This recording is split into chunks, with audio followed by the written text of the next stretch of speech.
Warga Banjaryang Ancut, Desa Riang Gede, Kecamatan Penebel, Imade Adiase alias Dek Joko, Minggu 17 April sekitar pukul 7 mengamuk. Orang dengan gangguan jiwa memukul Arif Rahmat di Perum Geraha Pertiwi di Banjar Kutu Kelot, Desa Samsam, Kecamatan Kerambitan. Tak hanya itu, dia juga menebas tubuh anak babi milik tetangganya sendiri, Ninengah Supiati, sampai mati dengan menggunakan penampat atau alat pertanian. Ulahnya itu membuat keluarganya panik, kemudian meminta bantuan Polsek Penebel untuk mengamankannya.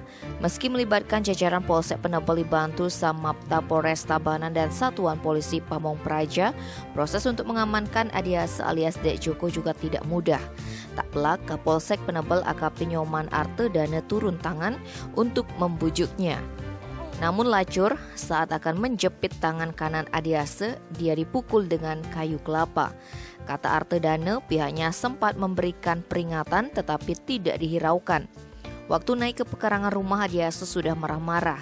Rencananya usai memperoleh penanganan medis di RSUD Tabanan, Adiase akan dirujuk ke Rumah Sakit Jiwa Bangli. Tim Bali Express melaporkan.